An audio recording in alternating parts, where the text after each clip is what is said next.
Soyez où vous voulez dans le monde, découvrez les plus beaux parcs, entre autres, de la planète grâce à Google. On connaissait Google Street View, mais grâce à ce nouvel appareil, on peut maintenant découvrir les espaces publics. À Montréal, entre autres. Reportage. Rassurez-vous, les Martiens ne sont pas débarqués au parc du Mont-Royal.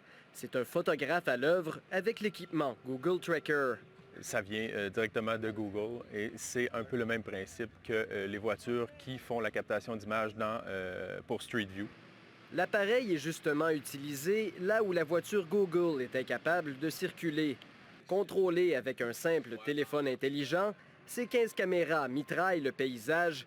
Les photos sont instantanément géolocalisées. Avec 2 détecteurs GPS pour pouvoir positionner l'appareil et associer chaque image qui est captée à environ 3 secondes à une coordonnée GPS. Les partenaires avec qui on a établi des contacts. Le Google Tracker a été utilisé pour la première fois il y a 3 ans pour capter la beauté du Grand Canyon. C'est aussi grâce à cet appareil que l'on peut contempler Venise et ses canaux sur Google Street View. Au Canada, il a déjà été mis à l'épreuve du froid à Iqaluit et à Ottawa. Le public a vraiment l'intérêt pour ces images de pouvoir voyager virtuellement et de pouvoir peut-être aussi faire du repérage. En plus du parc du Mont-Royal, le parc La Fontaine, le parc olympique, la Ronde et le Vieux-Port seront aussi immortalisés à l'aide de Google Tracker.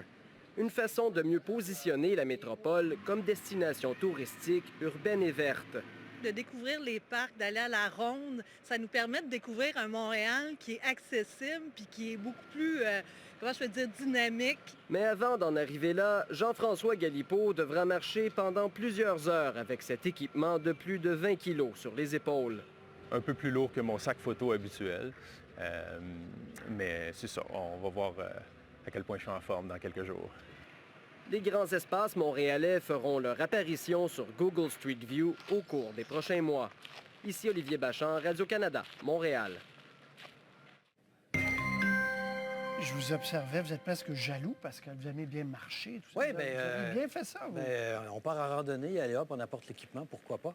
Je sais que ça s'est fait au Japon, sur l'île de Yakushima. Il y a des secteurs de randonnée qui ont été justement tracés. Et on a les infos, les photos grâce à justement ce genre d'appareillage. C'est assez impressionnant. Alors, pour des randonnées qu'on aimerait faire, on a déjà des images. Alors, restera-t-il des coins presque pas photographiés ou cartographiés? Ça va prendre un certain temps avant qu'on cartographie tout, mais effectivement, c'est très intéressant.